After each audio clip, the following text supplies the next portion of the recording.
Bonjour à tous, welcome back to Lingoni French. I hope that you are doing well. I'm very happy to teach you again today, and the topic of the day will be l'imparfait de l'indicatif. It was obvious that I was going to deal with this topic after passé composé because these two tenses in the past go together and are used in different contexts and for different reasons, of course. So when passé composé is used to describe a short and completely finished action in the past, l'imparfait will be used to describe a longer action that could be happening in the background while some other short, quick actions are happening, or can also be used to describe a habit in the past, something that you used to do in the past. So repetition of an action in the past. Yeah, and other than that, it would be a longer action, a descriptive action, something that is not short, finished, punctual. That's how you would understand the difference between passé composé and imparfait. And that's why both tenses are very important when you want to speak in the past, because that's the two things you may need: description, action, punctual thing, or habit in the past.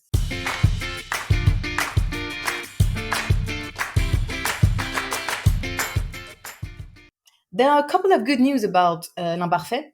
One is that it's an almost perfect tense, actually. It has a structure that is quite easy to understand, and it has very, very few exceptions. And that's nice. Grammatically speaking, especially in French, it's nice when I can say we don't have many exceptions to the rule. So the first thing we could do is check the structure of the imperfect in English. Sorry, I'm not saying it in English, but yeah, l'imparfait de l'indicatif. What you would have to do, and that's maybe the only little subtle thing to remember about imparfait, is that to form it correctly, because you will see that the endings are not too difficult. But what you need to remember is that the root that you need to form your imperfect comes from the present simple, but using the nous. Why is that though? Not to make it complicated. Well, yeah, to make it complicated, of course, but not only. Because when we have verbs in present simple that have several bases, as we've seen before, such as boire, for example, I say je bois, but I say nous buvons. What I actually need to then form my imperfect is buve. I don't need the ONS, but I need this buve. And I don't need the bois that is in the first person singular. So that's why it's better for a verb from the first group, it's not important. Second group, it is, because you know that the verbs in the second group they precisely have this double S with the nous, and you will form your imperfect from that. So finir, for example, I don't need the je finis, I need the nous finissent to then form my imperfect. That's very important, and it's the only kind of confusing thing happening here, because then it's quite easy. Once you have that, so the correct radical that is taken from the nous in present simple, all I have to do is add the following endings. Yeah, I will give you only the endings. So it's e, a-i-s, e, a-i-s, e, a-i-t, same pronunciation. Yon, very important, this I thing, because that's mainly what's going to mark the difference between a present simple and an imperfect. It's that we have this I in the middle, yon, ye, and again, e in plural. Exactly the same pronunciation as you singular, but not written the same. And that's a bit of a scandal too. It's written A-I-E-N-T. Quite a few vowels here. So now, please, concrete examples. Aimer. If I take a verb from the first group, aimer. Okay. Nous aimons. I get rid of the ONS. And from this M, I can start conjugating in imparfait. J'aimais. Tu aimais. Il aimait. Nous aimions. Vous aimiez. Ils aimaient. Ils aimaient. Written how it's written, but pronounced exactly the same as your singular. So even in terms of pronunciation, it's not too difficult. Maybe written, careful, but pronunciation is quite easy. Voir. Je vois, tu vois, il voit, nous voyons. I take that. Voyez. I conjugate it. Je voyais, tu voyais, il voyait, nous voyions, vous voyez, il voyait. Finir. Nous finissons. I take that.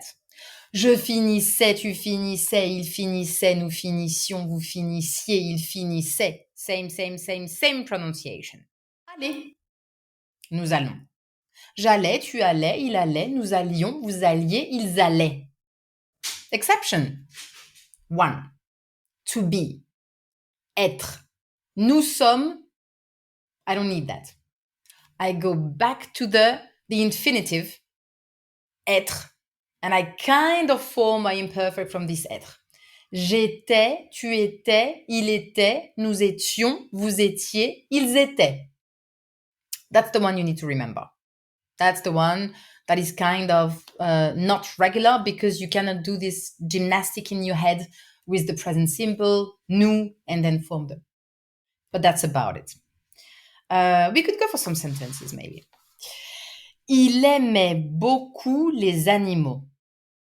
So in this sentence, normally, you would have some kind of indice temporel that I'm not writing here, but it would be very normal. No? Il aimait les animaux. When he was younger, or il aimait les animaux avant, and now he doesn't like animals anymore.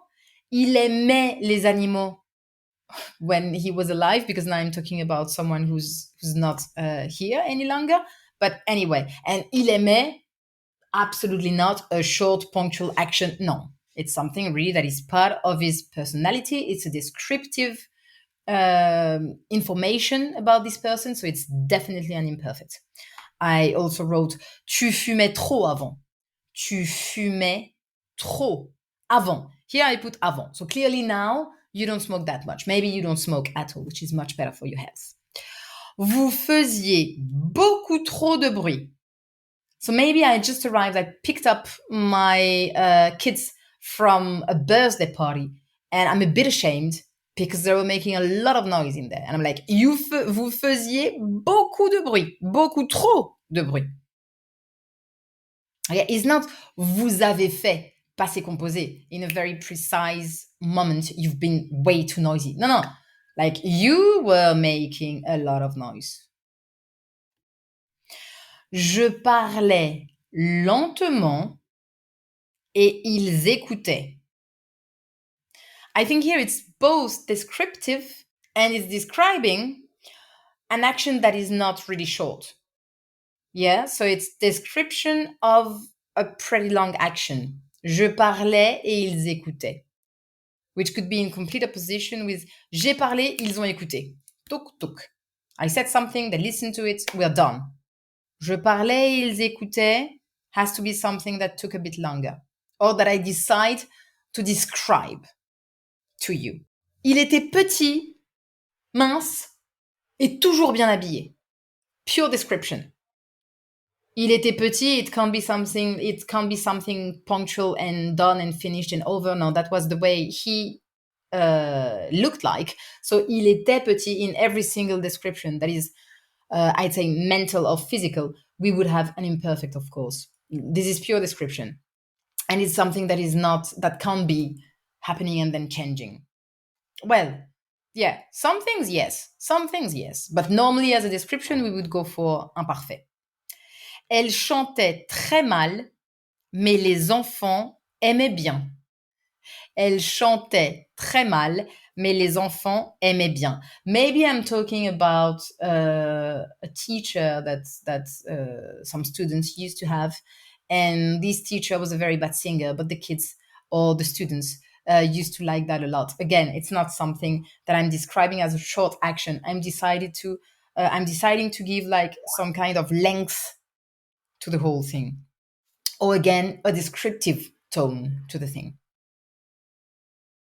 Tu voulais être pompier. Typical, no? That could be usually when you want to introduce l'imparfait, to your students. You're like, okay, so when you were young, when you were a child, when you were really go back to something really before, what did you used to do? What did you used to like? What did you used to want? Things that you wanted before and maybe not anymore. So it's not really a habit, but it's something that you, again, that you used to do, or that you used to think, feel, that you used to be maybe, and not anymore. Again, in opposition to a very short action in the past. That was my lesson on imparfait. That was the basics. That was what you need to know about exception, structure, pronunciation, spelling also. And in the next lesson, we'll do something that's quite important and clarifying a lot.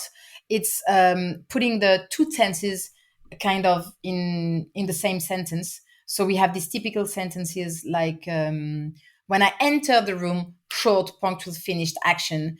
The man was playing the guitar, and that's the long action happening in the background. So we would have in these sentences some passé composé and then some imperfects. I think it's very nice to have these sentences where both tenses are in confrontation somehow or working together, and you understand then better the dynamic of the tenses. So that's my plan for next lesson: imparfait versus or with passé composé. Let's put them together and see how they work and why we need them too, because they're expressing different things. In the meantime, I invite you, if you want some more practice, to check lingoni.com, where you'll find a lot of additional exclusive videos, PDF worksheets, podcasts, and interactive exercises. You'll be able to improve your reading, writing, listening, and even practice pronunciation. Thank you very much for following us. I see you very soon for next lesson. Bye-bye.